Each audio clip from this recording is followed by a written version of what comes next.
राष्ट्रपति के अभिभाषण में विकास का जिक्र किया गया। कश्मीर से कन्याकुमारी तक रेलवे से जुड़ा है देश। कश्मीर में दुनिया का सबसे ऊंचा रेल ब्रिज बना है।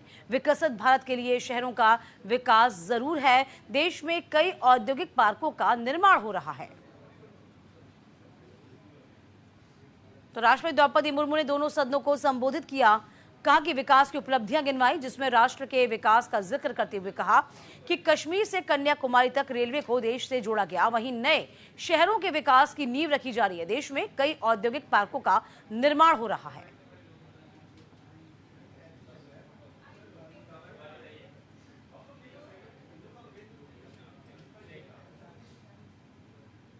चलिए, राष्ट्रपति के अभिभाषण की 10 बड़ी बातें हुई, आज जान लीजिए। वन नेशन वन इलेक्शन पर तेज गति से काम हो रहा है। टेक्नोलॉजी के क्षेत्र में भारत ग्लोबल प्लेयर है। भारत में 50% रियल डिजिटल ट्रांजैक्शन भी शुरू हो चुका है। अनुच्छेद 370 हटने से जम्मू कश्मीर में विकास हो चुका है। कश्मीर में कन्याकुमारी तक रेल नेटवर्क है। जल्द ही भारत का अपना स्पेस सेंटर होगा। देखिए, तमाम बड़ी उपलब्धियां जो कि अभी हो चुका है और आगामी जो फ्यूचर प्लानिंग है वो क्या कुछ है, वह राष्ट्रपति मुर्मू ने गिनाई। भारत में दुनिया का तीसरा बड़ा मेट्रो नेटवर्क बनकर तैयार होगा। कैंसर की दवाओं को कस्टम से मुक्त किया गया। ग्रीन फ्यूल को देश में बढ़ावा दिया जा रहा है। सामाजिक न्याय और समानता के लिए डिजिटल तकनीक बेहद जरूरी है, जिसका इस्तेमाल अब पुरजोर तरीके से भारत में किया जा रहा है।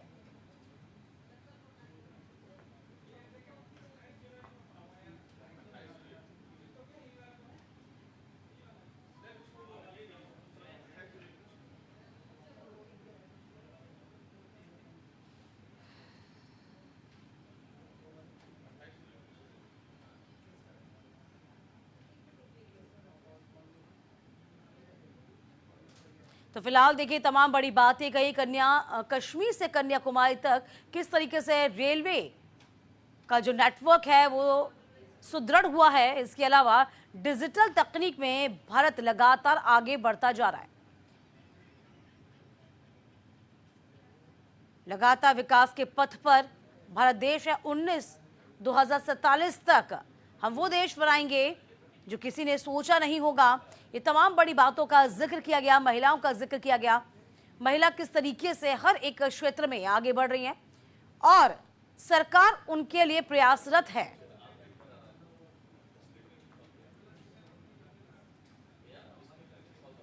तमाम बड़ी बातें वित्त मंत्री निर्मला सीतारमण कहती नजर आई हैं। तो कल वित्त मंत्री निर्मला सीतारमण 8वीं बार केंद्रीय बजट पेश करेंगी। बजट पेश होने से पहले व्यवसायी और युवाओं को सरकार से कई उम्मीदें हैं। हमारे सहयोगी राजेश चौधरी ने व्यवसायी और युवाओं से खास बातचीत की। आमजन का क्या कुछ कहना है, जरा जानिए।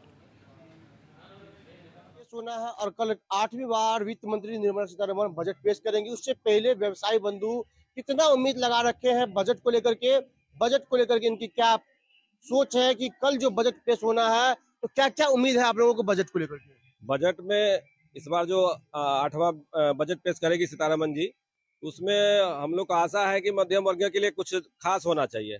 पिछता तो मध्यम वर्गीय ही है। बड़े लोग तो आराम से निकल जाते हैं, उनको बहुत सारा फैसिलिटीज रहता है। छोटे भी आराम से निकल जाते हैं। आशा तो रहती है मध्यम वर्गीयों के। बहुत बड़ा समुदाय मध्यम वर्गीय है और उसको बहुत ज्यादा लाभ मिलता नहीं है।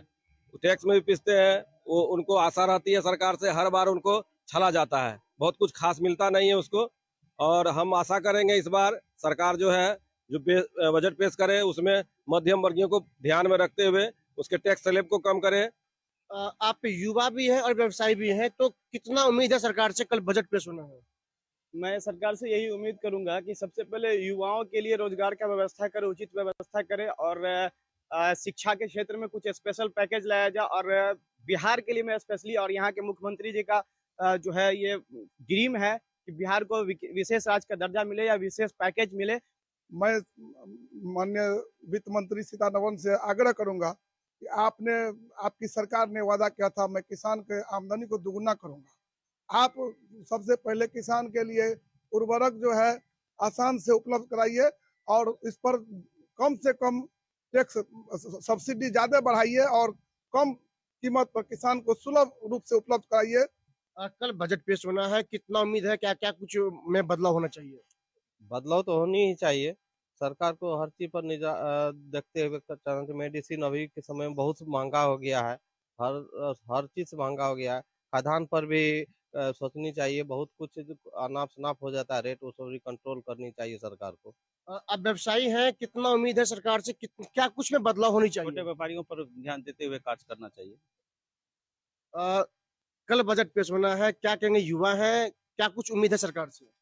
इस बजट में सभी वर्गों का ख्याल रखा जाना चाहिए। ये नहीं कि किसी एक वर्ग को वोट बैंक की राजनीति के चलते कुछ ज्यादा दे दिए, किसी को कम दे दिए। सभी वर्गों का, जैसे किसान है, छात्र है, बेरोजगारी है और व्यवसाय है, सभी वर्गों का ख्याल रखा जाना चाहिए। तो बिल्कुल आपने युवाओं को सुना और आपने व्यवसायी को सुना। इन लोगों का साफ तौर पे कहना है कि सर वित्त मंत्री निर्मला सीतारमण जी को बजट में खास ध्यान रखना चाहिए। तो रियाज के साथ राजेश।